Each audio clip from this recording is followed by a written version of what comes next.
दूर से ही इशारे से पूछा, वे तेरे रिजल्ट का क्या हुआ? तो दोनों हाथ उठाकर बोला, बोल साचे दरबार की जय। समझ गए आप उसका क्या हुआ होगा? हर सफल आदमी के पीछे किसी महिला का हाथ हो। अगर महिला का हाथ होता तो बताइए आप एपीजे अब्दुल कलाम साहब देश के राष्ट्रपति कैसे बनते? महिला का हाथ होता तो माननीय अटल बिहारी वाजपेयी जी देश के प्रधानमंत्री कैसे बनते? नहीं बनते ना। लेकिन मोदी जी प्रधानमंत्री बने हैं, इस बात से सिद्ध होता है कि हर सफल आदमी के पीछे गंजे का हाथ होता है। बात समझ गया? जब एक नहीं दो दो गंजों का हाथ होता है, और राजनीति में जब ऐसी घटनाएं घटती हैं तब 370 जैसी धाराएं हटती हैं। लेकिन एक कवि जो आपके विशेष डिमांड पर दोबारा हमने आमंत्रित किया है, हम आमतौर पर ध्यान रखते हैं कि बहुत बार किसी को नहीं बुलाते, लेकिन लटूरी भाई का जादू ही कुछ ऐसा है। मैं दो पंक्तियां पढ़ता हूं कि जैसे मठा के आलू उल्दा की पूरी, जैसे लटूरी भाई जैसे मठा के आलू हो उल्दा की पूरी, ऐसे गांव गांव में भैया फेमस भये लटूरी। जोरदार तालियों से लटूरी लट को आमंत्रित करिए। और ये जो धारा 370 हटी है ना, ये धारा 370 हटती नहीं। मैं सही बता रहा हूं आपको, गलत कहते हैं लोग कि हर सफल आदमी के पीछे किसी महिला का हाथ होता है। भाई साहब मैं इस बात से बिल्कुल इत्तेफाक नहीं रखता। हर सफल आदमी के पीछे किसी महिला का हाथ हो। अगर महिला का हाथ होता तो बताइए आप एपीजे अब्दुल कलाम साहब देश के राष्ट्रपति कैसे बनते? महिला का हाथ होता तो माननीय अटल बिहारी वाजपेयी जी देश के प्रधानमंत्री कैसे बनते? नहीं बनते ना। लेकिन मोदी जी प्रधानमंत्री बने हैं, इस बात से सिद्ध होता है कि हर सफल आदमी के पीछे गंजे का हाथ होता है। बात समझ गया? तो ताली बजा दो फिर आप। हर सफल आदमी के पीछे गंजे का हाथ होता है, और जब एक नहीं दो दो गंजों का हाथ होता है। राजनाथ सिंह को भी नहीं छोड़ूंगा।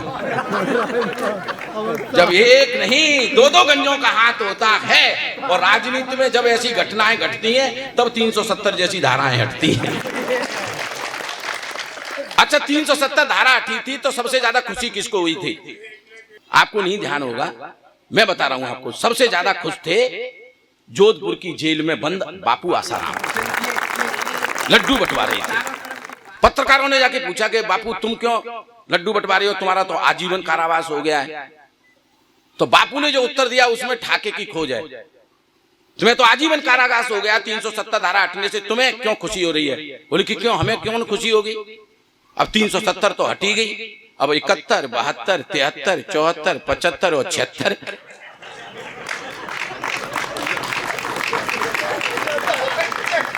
अब कितनी दूरी है?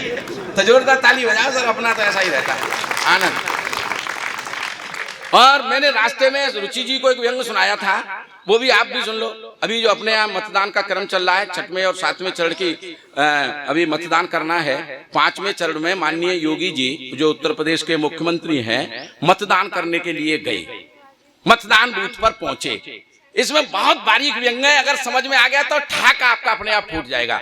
माननीय योगी जी उत्तर प्रदेश के मुख्यमंत्री मतदान केंद्र पर मतदान करने के लिए गए। सबसे पहले तो उन्होंने 3-4 मिनट तक ईवीएम को घूरा, और फिर तीसरे नंबर पर साइकिल के खाने का जोरदार बटन दबा करके बोले इसको हराना है। समझ गया? तो जोरदार ताली बजा दो। और ऐसा ही हो रहा है सर, जब रिजल्ट आए 10 मार्च को तो अपने आप तुमको मालूम पड़ जाएगा कि क्या हो रहा है सर, है ना? अब सुन लो आप, ऐसा क्यों होगा? मैं भविष्यवाणी करता हूं, 4 पंक्तियां सुनाता हूं। पुलवामा में वीर सिपाही, पुलवामा में वीर सिपाही, नए शब्दों की खोज है। तमाम रचनाकार बंधु बैठे, भगवान सुनो भाई, दादा सुना। पुलवामा में वीर सिपाही जब सरकारी मौत मरे, पुलवामा में वीर सिपाही जब सरकारी मौत मरे, छुट्टा सांड कृषक की खेती धर्म की आड़ में खूब चरे। छुट्टा सांड कृषक की खेती धर्म की आड़ में खूब चरे, भूखा पेट राम की पूजा, बोलो तो किस भांत करे, अब जनादेश आवाज लगाता, तुम शंख बजाओ परे परे।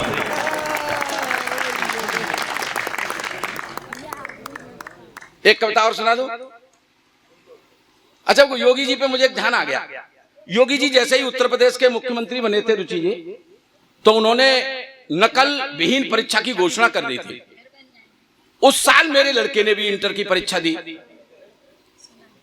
भैया थोड़ा सा हलचल मत करो, मुझे मोक्ष प्राप्त हो जाएगा बहुत शीघ्र ही। योगी जी की दोबारा सरकार बनानी चाहिए। हाँ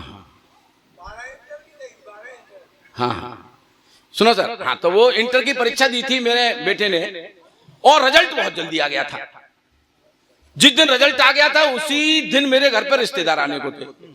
तो मैंने अपने लड़के से कहा, वे तेरा रिजल्ट आ रहा है, घर पर बहुत महत्वपूर्ण रिश्तेदार आ रहे हैं, और तेरे रिजल्ट में कुछ गड़बड़ हो जाए तो तू निकम्मे रिश्तेदारों के सामने ये मत कह देना फेल हो गया, मेरी नाक कट जाएगी। अपन कोट वर्ड सेट कर लेते हैं, अगर तू एक विषय में फेल हो जाए तो मैं कह दूं, तो बस आकर के ये कह देना बोल बजरंग बली की जय, मैं समझ जाऊंगा तू एक विषय में फेल।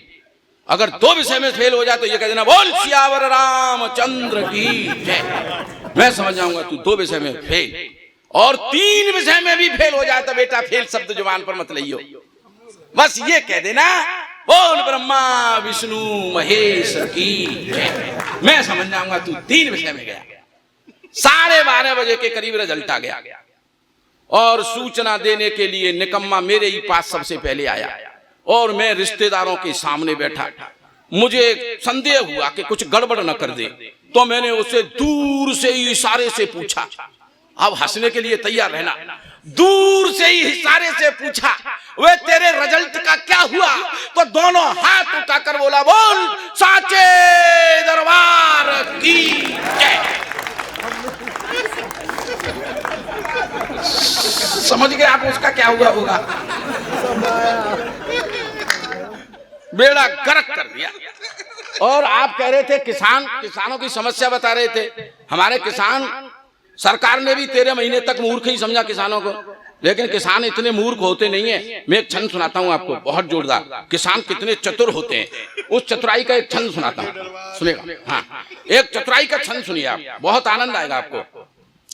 हल जोतते हैं और बैल हाँकते हैं, किंतु खेत में किसान सदा सीधा कूड़ लेते हैं।